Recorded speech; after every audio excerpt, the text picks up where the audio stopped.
Hello friends, welcome to Daring Marine YouTube channel. Today we will be discussing about static stress and dynamic stress of a ship. So static stress and dynamic stress in a ship. Static stress here comes with a hogging, sagging and all.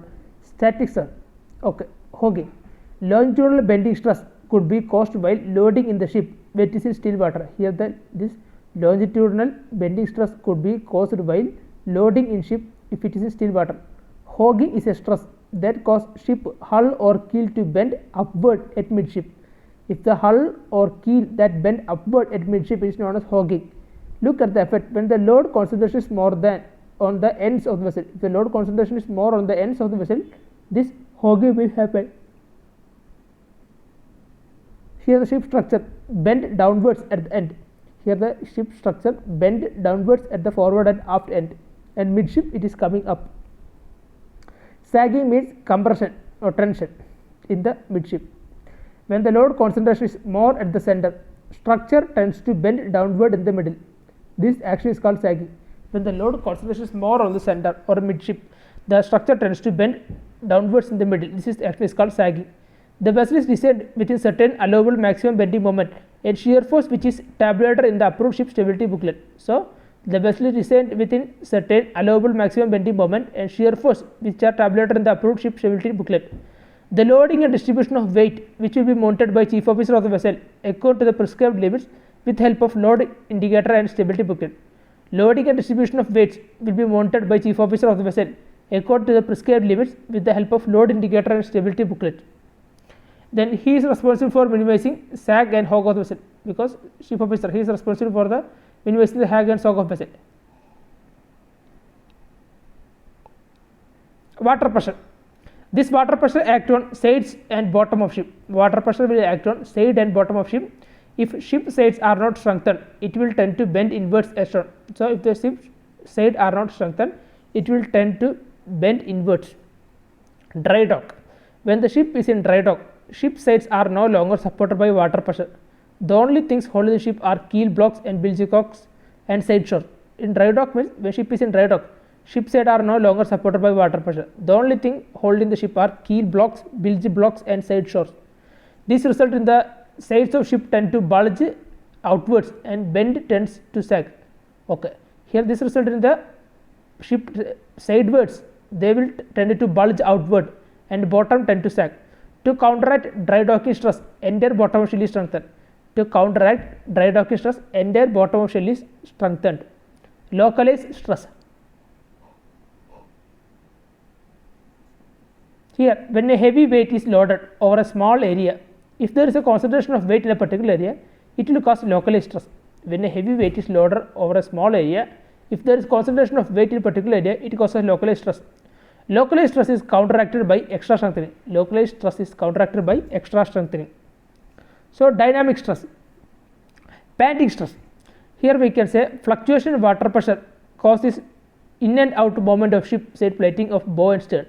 Fluctuation in water pressure causes in and out moment of ship side plating. This moment results in panting stress.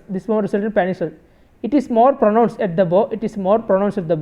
Which pushes the bow ahead into water or swell. Which will push the bow ahead into water and swell. This stress is compensated by fitting panting beams with a distance of 2 meters between every alternative frames. This panting stress is compensated by fitting panting beams with a distance of 2 meters between any alternate frames. Panting stress means fluctuation in water pressure causing in and out moment of ship side plating and bow and stern. This moment results in panting stress. It is more pronounced at the bow, which pushes the bow ahead in water or swell.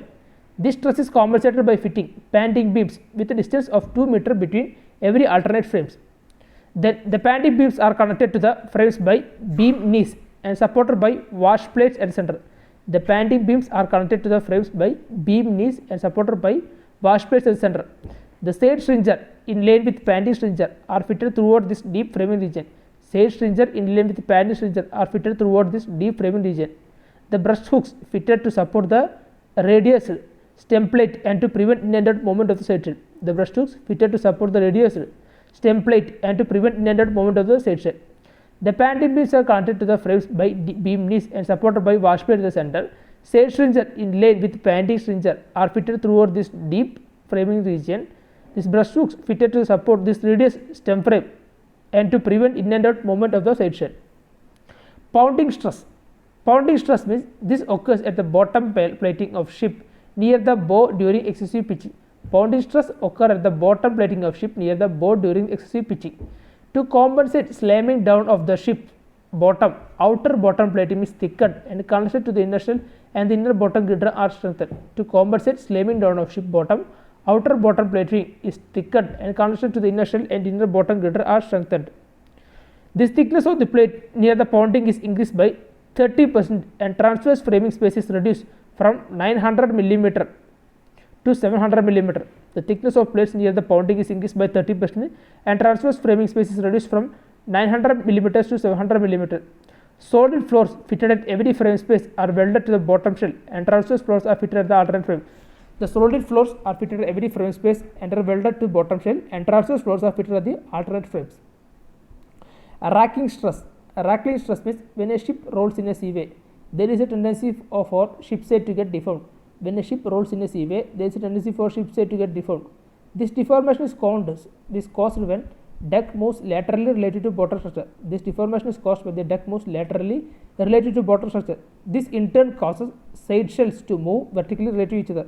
This in turn causes side shell to move vertically related to each other. Such a deformation is known as rackling stress. Such a deformation is known as rackling stress. When a ship rolls in a seaway, there is a tendency for ship side to get deformed. This deformation is caused when the deck moves laterally related to bottom structure. This in turn causes side shell to move vertically related to each other. Such a deformation is known as rackling stress. This stress is more pronounced on the corner of ship due to wave action of hull. This stress is more pronounced on the corner of ship due to wave action of hull. Rackling stress are reduced by fitting beam knees and tank side brackets. This rackling stress are reduced by fitting beam knees and tank side brackets. But the most effective way to resist rackling is to fit transverse bulkhead. The most effective to resist rackling is to fit transverse bulkhead. Okay. This rackling stress is more pronounced on the corners of ship due to wave action of the hull. Rackling stress are reduced by fitting beam knees and tank side brackets. The most effective way to resist rackling stress is to fit transverse bulkhead. Thank you.